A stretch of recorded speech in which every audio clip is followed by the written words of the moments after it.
নমস্কার বন্ধুরা, আশা করি আপনারা সবাই ভালো আছেন। মল্লিকা রেসিপি সবাইকে স্বাগত। আজকে আমি বানিয়ে নিচ্ছি বাড়িতেই আচার। এখানে নিয়ে নিয়েছি শিল-আমড়া, পাতিলেবু, গন্ধরাজ লেবু, নিয়ে নিয়েছি কাঁচা আম, কুল লঙ্কা, আর এখানে নিয়েছি আদা রসুন। এবারে শিল-আমড়াটা ভালো করে ছোটো ছোটো করে কেটে নিলাম।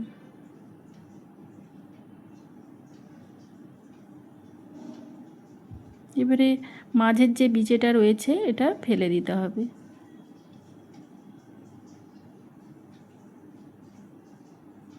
এইভাবে সবগুলো কেটে নিলাম।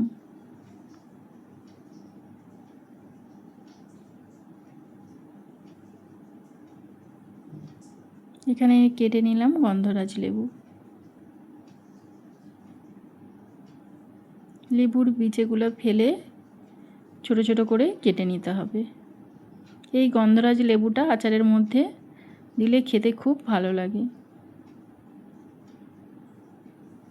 কেটে নিলাম পাতিলেবু।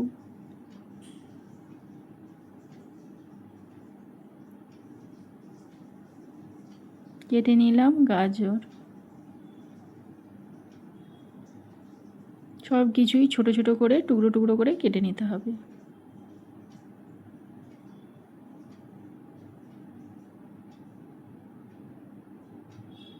দেখতেই পাচ্ছেন কীরকম ছোট ছোট করে কেটে নিলাম। এইভাবে কেটে নিতে হবে।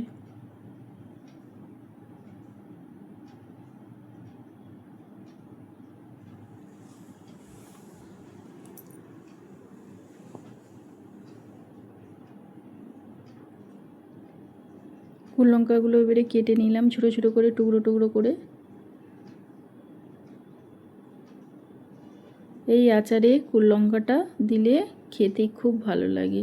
নিয়ে নিলাম কাঁচা ঝোল সমেত আম। আমটাও এইভাবে ছোট ছোট করে কেটে নিলাম।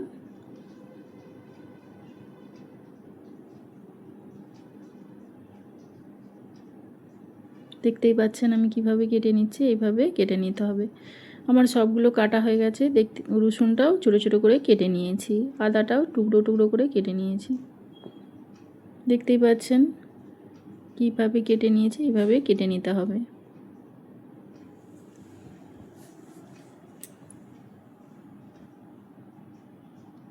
এইখানে নিয়ে নিয়েছি মশলা, মেথি, গোটা জিরে, গোটা ধনে, এখানে গোলমরিচ আর মৌরি, শুকনো লঙ্কা। এইখানে নিয়ে নিয়েছি 5 ফোড়ন, জোয়ান আর কালো জিরে। এখানে এবারে 2 চামচ দিয়ে দিলাম কালো সরষে, দিয়ে দিলাম 2 চামচ সাদা সরষে, দিয়ে এখানে লাগবে। এখানে এবারে সরষাগুলো হালকা আঁচে ভেজে নিলাম। বেশি ভাজা চলবে না, হালকা ভেজে নিতে হবে।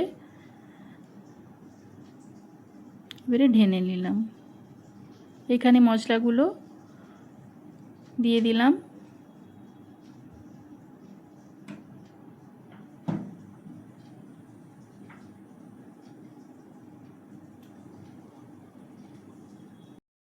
এখানে আমার মশলাগুলো ভাজা হয়ে গেছে। এবারে নামিয়ে নিলাম।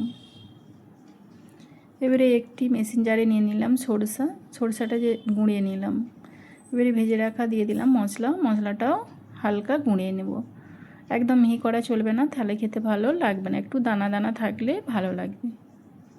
দেখতেই পাচ্ছেন কীরকম আমি গুঁড়িয়ে নিয়েছি। এভাবে গুঁড়িয়ে নিতে হবে। এবারে একটি কড়াই বসিয়ে দিয়েছি। কড়াইতে দিয়ে দিয়েছি 1 কাপ সরষের তেল। এখানে দিয়ে দিলাম 5 ফোড়ন, কালো জিরে আর জোয়ান, দিয়ে দিলাম রসুন কুচি, দিয়ে দিলাম আদার কুচি,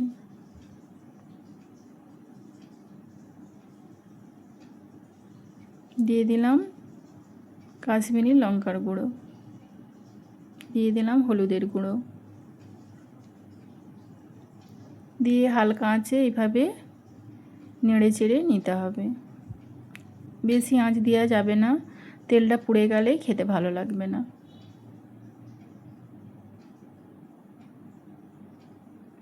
এবার গ্যাসটা অফ করে দিয়েছি। দিয়ে দিলাম হিং,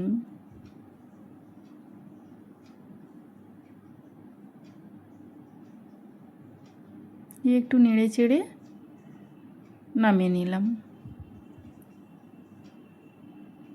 এবারে একটি পাত্র নিয়ে নিয়েছি, কেটে রাখা লেবু আম সব দিয়ে দিলাম। সব কিছুই একসাথে নিয়ে নিলাম।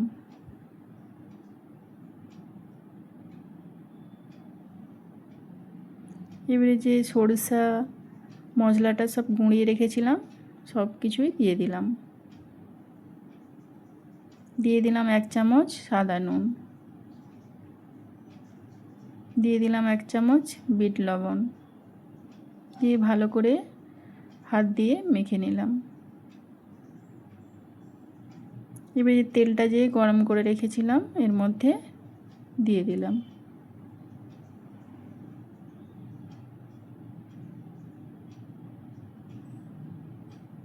আমি সব তেলটাই দিয়ে দিলাম, দিয়ে ভালো করে মেখে নিলাম।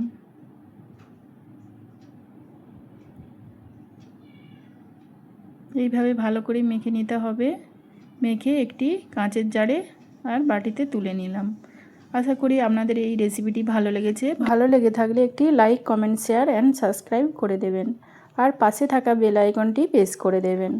তাহলে নিত্য নতুন রান্নার ভিডিওগুলি আপনাদের কাছে পৌঁছে যাবে। আচারটা বানিয়ে রোদ্দুরে 2 দিন রাখবেন।